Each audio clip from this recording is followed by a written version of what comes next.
So, you want to know about Sforza? I will tell you about Francesco Sforza. Sforza was like me. We were condottieri, contractmen. When the Italian princes were too rich or too cowardly to get their hands dirty, they paid us. We fought because they paid us to fight. We stole because they paid us to steal. And when they did not pay, we made sure someone did. We sold ourselves to the highest bidder, and if another prince came with a bigger purse, we did not hesitate to change sides. Honor was cheaper than silver. But for Sforza, Sforza was different. He was in it for his own glory. That is why he took the Visconti contract. He wanted to make a name for himself, to be more than the bastard son of a dead mercenary. He needed a patron, an ambitious prince with many enemies and more gold than friends.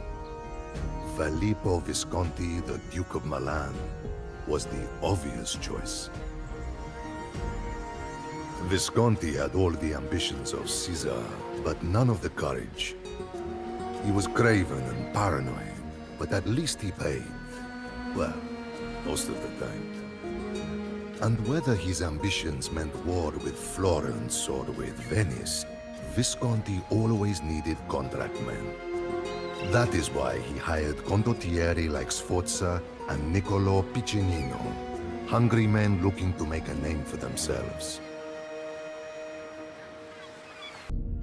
Visconti distrusted and hated us, but I do not blame him. His own brother was murdered by a Condottiero on the steps of a church. Visconti saw Sforza's successes as a threat and plotted to have him killed. But instead of running to safety, Sforza confronted the Duke directly. To our surprise, Visconti was so impressed by this boldness that he dismissed the charges against Sforza and betrothed the soldier to his daughter Bianca. This made Sforza the Duke's heir. I will say this about Sforza. He was a scoundrel, but he was no coward, and his courage was always repaid. After the wars with Venice, Visconti made sure he got his gold's worth out of us. He sent Sforza south to enforce the Duke's claims in Romagna. I think the Duke was having second thoughts about Sforza. After we left, Piccinino and his men followed us. Sforza could see through the plot. Although he was betrothed to the Duke's daughter, he knew Visconti was fickle.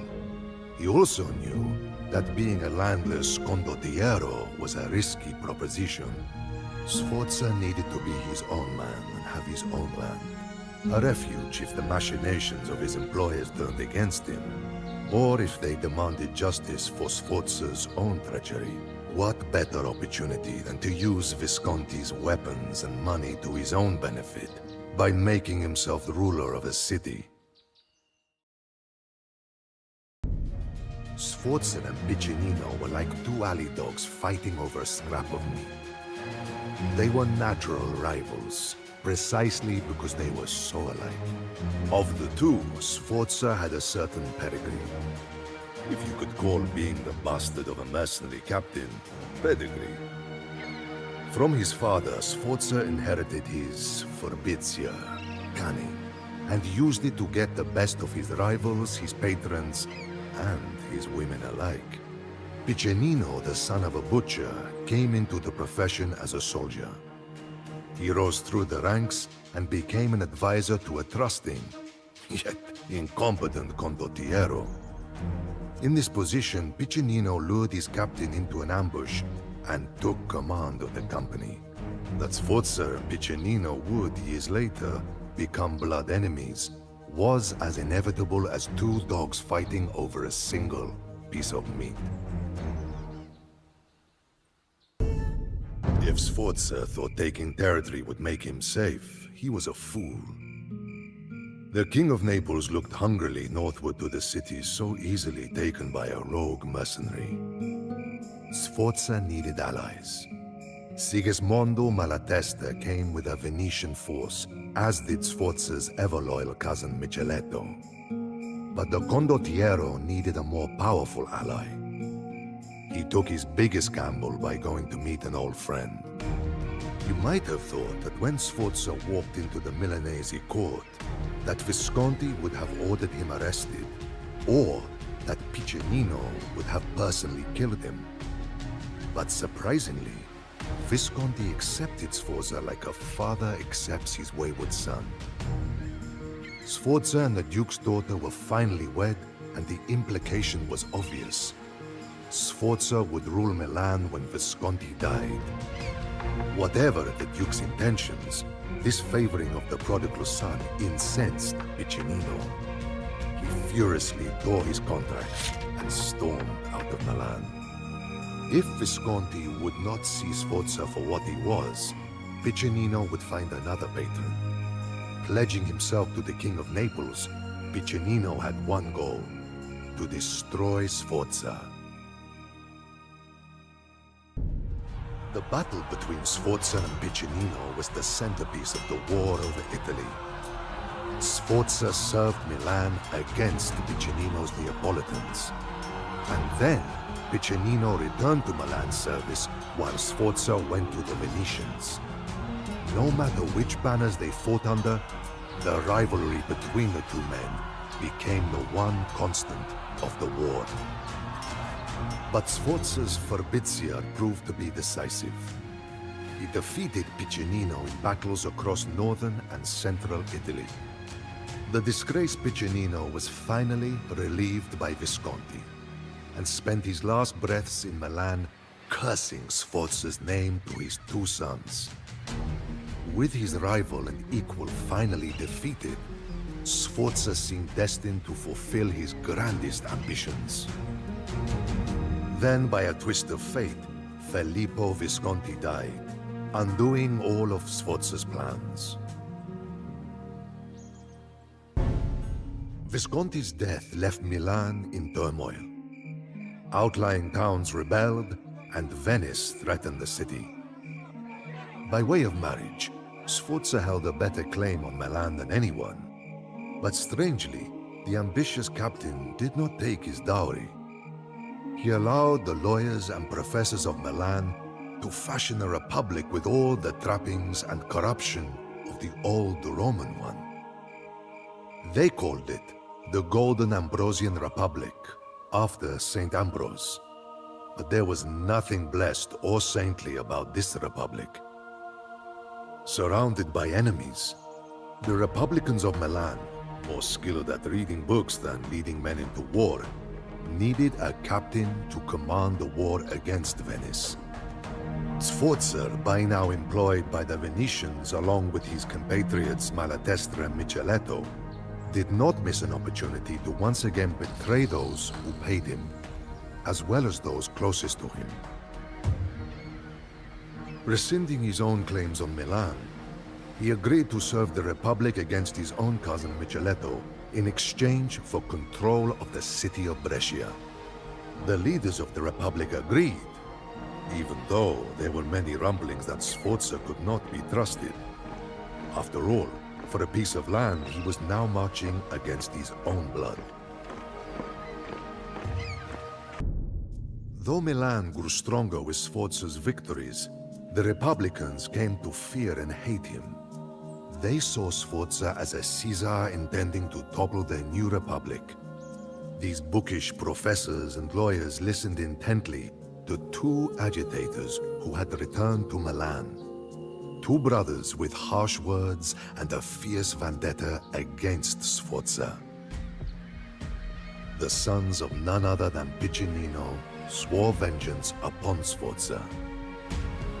They incited the Republicans to betray him by signing a secret truce with Brescia before Sforza could take that city. This, of course, angered the Condottiero. He had agreed to serve the Republic only in exchange for the city. Stifling the ambitions of a man like Sforza was a fatal mistake. Milan was prepared for the siege. Bronze cannons lined the walls and a vast militia was trained. Even the hoarding merchants sold their possessions to arm the mercenaries of the Piccinino brothers. Milan sent emissaries to convince the Duke of Savoy that Sforza would threaten all of Italy. Thousands of Savoyard troops marched against Sforza. But battles are not only won on the field with men and horses. They can also be won in a dark tent over a barrel of wine. In one such tent, Sforza met with Malatesta, now commander of the Venetian troops. Malatesta listened as Sforza ranted furiously of Milan's treachery. He knew that Sforza was not angry that the Republic had betrayed him, as much as that it had done so before Sforza could betray the Republic.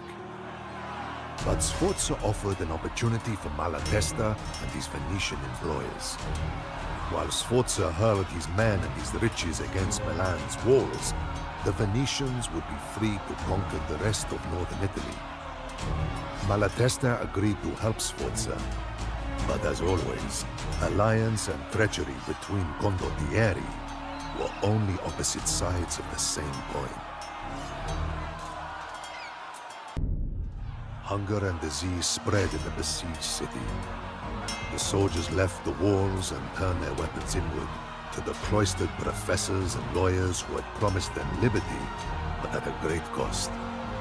Is it better to be feared or loved? In that moment, Sforza was both. Milan opened her gates, and Sforza lavished the people with all of the grain, their own grain, that he had taken during the siege. The grateful, if foolish, people crowned Sforza, that treacherous, conniving, selfish bastard, Duke of Milan. It was not his final triumph, but it was his grandest. That is the story of Sforza, from one who fought with him and against him. Do I wish ill upon him? No more than I would wish ill on the fox who raids the henhouse in the black of night. It does only what a fox does and cannot be blamed for it. I do not blame Sforza any more than I would blame myself. After all, Sforza's blood is in me, for I am his cousin, Micheletto. Sforza is like me. We are Condottieri. We are the contract men of Italy.